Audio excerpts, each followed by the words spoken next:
আসসালামু আলাইকুম দর্শক, নুরস মমের আরও একটি নতুন পর্বে আপনাদেরকে স্বাগতম।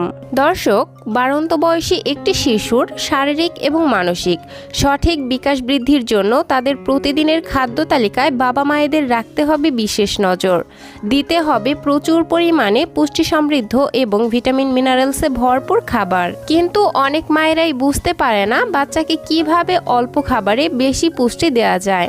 আমার আজকের আয়োজনে ঠিক তেমনই একটি খাবারের রেসিপি শেয়ার করব। এই খাবারটি বাচ্চারা অল্প পরিমাণে খেলেও অধিক পরিমাণে পুষ্টির চাহিদা পূরণ হয়ে যাবে এবং বাচ্চাদের দ্রুত ওজন, উচ্চতা এবং মেধা বিকাশে সহায়তা করবে। তাহলে এখানে আর কথা না বাড়িয়ে ঝটপট এই ক্যালোরি বহুল এবং হাই প্রোটিন সমৃদ্ধ খাবারের রেসিপি দেখে নেওয়া যাক। তো খাবারটি তৈরি করতে প্রথমেই একটি বাটিতে একটি মুরগির ডিম ভেঙে নিচ্ছি। যারা 8 মাস থেকে এই খাবারটি বাচ্চাদেরকে খাওয়াতে চাচ্ছেন তারা এখানে সম্পূর্ণ ডিমের পরিবর্তে শুধুমাত্র ডিমের কুসুম নিয়ে নেবেন, কারণ ডিমের সাদা অংশে বাচ্চাদের অ্যালার্জির মতো বিভিন্ন সমস্যা দেখা দেয়। সে কারণে ডাক্তাররা 1 বছরের আগে ডিমের সাদা অংশ দিতে নিষেধ করে থাকেন। আমার বাচ্চার বয়স 1 বছরের বেশি, তাই আমি এখানে পুরো ডিমটাই নিয়ে নিয়েছি। ডিমটাকে একটি কাঁটা চামচ দিয়ে খুব ভালোভাবে ফেটিয়ে নিচ্ছি। এই তো ফেটানো হয়ে গেছে। এখন অ্যাড করে দিচ্ছি 1 কাপ লিকুইড গরুর দুধ। 1 বছরের আগের বাচ্চাদের ক্ষেত্রে এখানে গরুর দুধের পরিবর্তে বিশুদ্ধ খাবার পানি ব্যবহার করবেন। ডিমের সঙ্গে দুধ কিছুক্ষণ মিশিয়ে নিচ্ছি। এরপর দিয়ে দিচ্ছি 1 চা চামচ পরিমাণ আটা। আপনারা এখানে আটার পরিবর্তে চালের সুজি কিংবা ময়দাও ব্যবহার করতে পারেন। এখন আবারও এই সব কয়টি উপাদান খুব ভালোভাবে মিশিয়ে নিচ্ছি আর সরাসরি চুলায় চলে যাচ্ছি। প্যানের মধ্যে দিয়ে দিচ্ছি 1 চা চামচ পরিমাণ অলিভ অয়েল। আপনারা এখানে অলিভ অয়েলের পরিবর্তে ঘি বা বাটারও ব্যবহার করতে পারেন। দিয়ে দিচ্ছি একটি মুখ ফাটানো এলাচ আর ছোট্ট একটি দারচিনি। এগুলো দেওয়ার ফলে খাবারটি থেকে সুন্দর একটি সুঘ্রাণ বের হবে আর ডিমের এক্সট্রা গন্ধ দূর হয়ে যাবে। এখন আমি যে মিশ্রণটি তৈরি করে রেখেছিলাম সেই মিশ্রণটি একটি ছাঁকনি দিয়ে ছেঁকে প্যানের মধ্যে দিয়ে দিচ্ছি। আপনারা চাইলে এখানে না ছেঁকেও সরাসরি প্যানের মধ্যে দিয়ে রান্না করে নিতে পারেন। এবার চুলার আঁচ মিডিয়াম টু লোতে রেখে অনবরত নেড়ে চেড়ে এই খাবারটিকে রান্না করে নিতে হবে।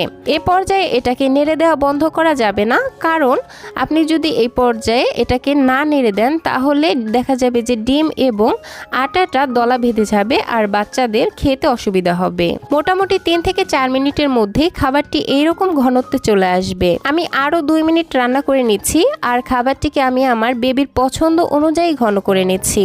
এই পর্যায়ে আমি খাবারটিকে আরও বেশি পুষ্টি সম্পন্ন এবং মজাদার করার জন্য আরও কিছু উপাদান অ্যাড করব। তাই এই পর্যায়ে চুলার আঁচ অফ করে দিচ্ছি আর চলে যাচ্ছি সেই প্রিপারেশনে। একটি প্লেটের মধ্যে নিয়ে নিচ্ছি খুব ভালো পাকা দেখে একটি কলা, আরও নিয়ে নিচ্ছি একটি খেজুর। এই খেজুরটিকে আমি ভালোভাবে ধুয়ে নিয়েছি আর ওপরের স্কিনটা ছিলে ফেলে দিয়েছি, কারণ খেজুরের ওপরের অংশটা অনেক বেশি মোটা হয়, যেটা ম্যাশ হতে চায় না আর বাচ্চাদেরও গলায় আটকে যাওয়ার মতো সম্ভাবনা থাকে।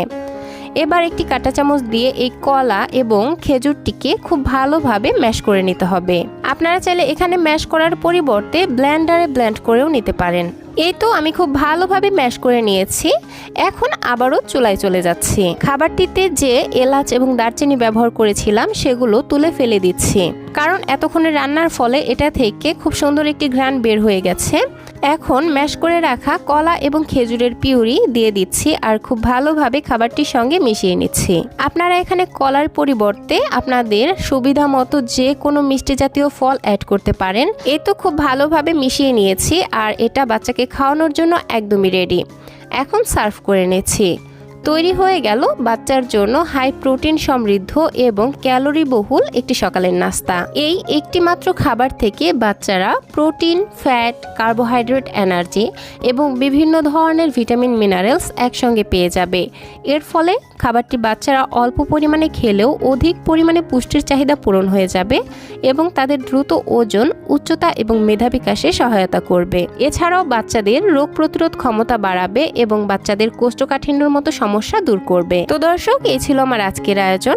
আশা করছি আমার আজকের ভিডিওটি আপনাদের কাছে ভালো লেগেছে। যদি সামান্যতম ভালো লেগে থাকে তাহলে প্লিজ কৃপণতা না করে একটি লাইক দিবেন। এবং আপনার ঘরের ছোট্ট সোনামণিটির জন্য এরকম আরও নিত্য নতুন সহজ এবং পুষ্টিকর খাবারের রেসিপি পেতে প্লিজ আমার চ্যানেলটিকে সাবস্ক্রাইব করে বন্ধু হয়ে পাশেই থাকবেন। আজকের মতো বিদায় নিচ্ছি। সবাই ভালো থাকবেন, সুস্থ থাকবেন। আমার এবং আমার ফ্যামিলির জন্য সবাই দোয়া করবেন। আল্লাহ হাফেজ। আসসালামু আলাইকুম।